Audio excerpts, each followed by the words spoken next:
Sheriff of Nottingham is a game for 3 to 5 players about smuggling. Sheriff of Nottingham is a game for 3 to 5 players about importing goods into the town of Nottingham. Prince John has decided to task the sheriff with the job of relieving the common folk of any unnecessary luxury items that might be weighing them down. The sheriff's job is to inspect the goods coming into the town of Nottingham in order to keep things like silk and crossbows from finding their ways into the hands of the commoners, and then to send them on to the royal treasury. The sheriff may have also decided to impose his own type of tax on contraband being brought in as a way to line his own pockets. The goal of the game is to get as many goods into the town and to your own merchant stand as you can in order to make as much money as possible. You can make money from both legal and illegal goods, although illegal goods tend to fetch a higher price. Each round, players will fill their little sacks with goods without any of the other players seeing what they put in, and then declare what they're importing to the sheriff. If the sheriff decides to search your bag and you have things you didn't declare, you pay a fine and lose the goods you didn't declare. If you only have what you declared, the sheriff has to pay the fine to you, and you go on your merry way. So, let's learn how to play Sheriff of Nottingham.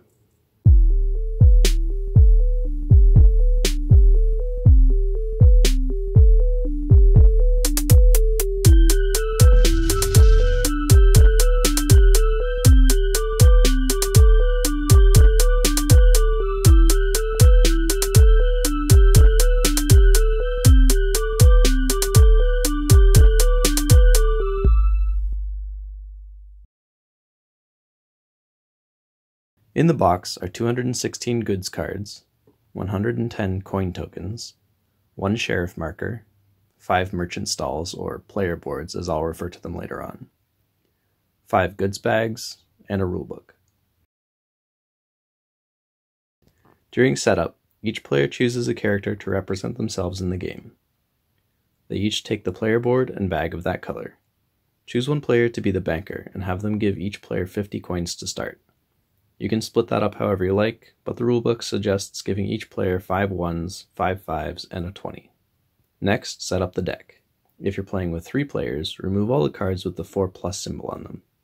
That would be all the bread cards, 4 pepper, 5 mead, 3 silk, 1 blue cheese, 1 golden apples, 1 pumpernickel bread, 1 royal rooster, and 2 rye bread cards. If you have 4 or 5 players, leave all the cards in play.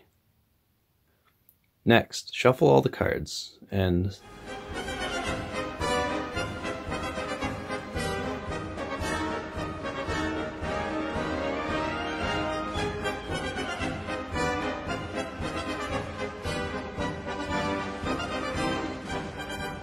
maybe split the deck into 2 or 3 smaller ones and have more than one person shuffle. Once the cards are shuffled, make one giant draw deck.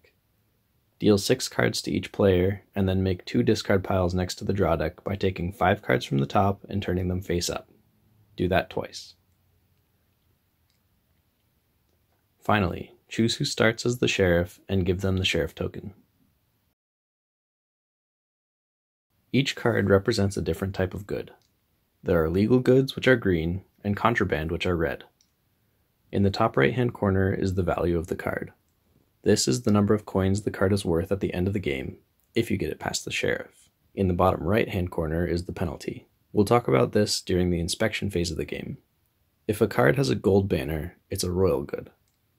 Royal goods count as more than one card at the end of the game for the king and queen bonuses only, but they are always contraband. The game is played in 4 phases: the market phase, the loading phase, the declaration phase, and the inspection phase. The sheriff doesn't do anything during the market and loading phases. They only play during the declaration and inspection phases. During the market phase, each player except for the sheriff will take turns drawing new cards and discarding cards they don't want. Start with the player to the left of the sheriff. First, choose up to 5 cards from your hand that you don't want. Place these cards on the table in front of you. These cards must be discarded at the end of your turn, so you can't take any of them back once you place them down. Now, draw the same number of cards that you put down. You can draw from either of the discard piles, but you have to let the other players see what you're drawing. Everyone can look through the discard piles at any time, you just can't rearrange the order of the cards. If you draw from the middle pile, you don't have to let the other players see what you're drawing. But once you draw from the middle pile, you can no longer take anything from the discard piles for the rest of that turn. After you've drawn your new cards, choose one of the discard piles and put all your discards into that pile. You can't split them up. Also, you can arrange your discards in any order, but once you've discarded them, the order can no longer be changed. Once all players have drawn new cards and discarded, it's time to move on to the loading phase. Each player will choose up to 5 cards from their new hand and load them into their bags. Make sure none of the other players see what you're putting in. You can put any combination of cards into your bag, but just remember that you can only declare one type of good each turn. If you're caught lying, even if you only have legal goods in your bag, you have to pay the penalty for every card that you didn't declare. Once all the bags are loaded, it's time to move on to the declaration phase. Each player will declare what goods are in their bags and hand them to the sheriff. Once they hand the bag to the sheriff, they can't take it back until after the inspection phase. Only legal goods can be declared. You can never declare contraband. Also, only one type of good can be declared, even if it's all legal goods. For example, if you loaded 3 cheese and 2 bread into your bag, you can't declare 3 cheese and 2 bread, even though they're both legal. You'd have to choose one or the other. You do have to say the actual number of cards you put into your bag, so you could declare 5 cheese. That way, if you get searched, you only lose the 2 bread and will have to pay a total of 4 coins. But if you had declared 5 bread, you would lose your 3 cheese and have to pay 6 coins. Technically, you don't have to declare any of the items that are actually in your bag, but if you have any legal goods in there, it's safest to declare that type. When you hand in your bag to the sheriff, you can negotiate bribes, processing fees with the sheriff. For example, you could offer the sheriff 6 coins if they don't search your bag. The things you're allowed to offer the sheriff are as follows. Number 1, money from your personal supply. Number 2, goods from inside your bag. If you don't have what you're saying you'll give them from your bag, you don't have to hold up your end of the bargain. For example, if you tell them you'll give them 2 of the 4 chickens you're bringing in, but all you have is 4 crossbows, you don't have to give them anything. But if you do have what you promised, you can't back out of the deal. Number 3, goods you've already brought in, legal or otherwise. Number 4, future favors. This can be things like, if you don't search me this round, I won't search you next time I'm the sheriff. Number 5, any combination of those.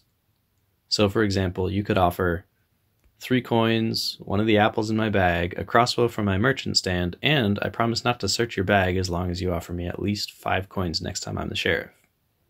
If the sheriff accepts your offer, they have to give you back your bag without opening it, and you get to keep everything that was in it. The sheriff could also negotiate with the player if they like, and even the other players can offer bribes to get the sheriff to search the bag if they want them to. The declaration phase is a bit of a free-for-all.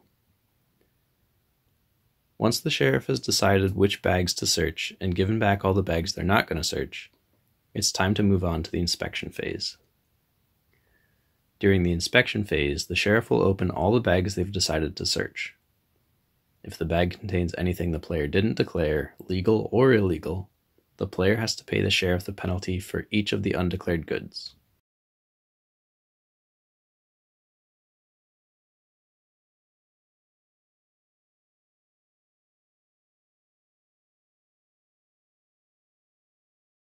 If you are telling the absolute truth and don't have any contraband in your bag, the sheriff has to pay you the fine.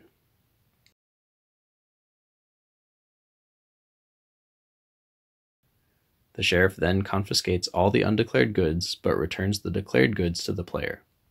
So for example, if you put 2 apples and 1 crossbow in your bag and declare 3 apples, but then the sheriff searches your bag, you'll keep the 2 apples, but you'll lose the crossbow and must pay the sheriff 4 coins as a penalty. If the sheriff confiscated any goods, they must discard them into either discard pile in the same way as during the market phase. Once your bag is returned to you, put all your legal goods face up near their designated spaces on your player board, and put your contraband face down. After everyone has their stuff back, the round is over. All the players who filled their bags should draw new cards from the middle pile until they have 6, starting with the player who went first and going around clockwise. The player to the left of the sheriff will become the new sheriff, and the player to their left will start the next market phase. Play continues until everyone's been the sheriff twice, or if you only have 3 players, thrice. Once the game's over, it's time to find out who has the most money. Everyone should count up the total number of gold they have. Combine all the coins you have left with the number of gold on each good card. Lastly, it's time to award the king and queen bonuses. Each player should count the total number of each type of good they have. Remember that for these bonuses, the royal goods cards count as more than 1 card. On the player board, there are 2 numbers next to each legal good. The higher number, or the king bonus, is given to the player who has the most of that type of good, and the lower number, or the queen bonus, is given to the player with the second most. If there's a tie for first place, combine the 2 numbers and split it evenly among whoever tied. If there's only one first place winner, but there's a tie for second place, split the lower number evenly among everyone who tied for second place.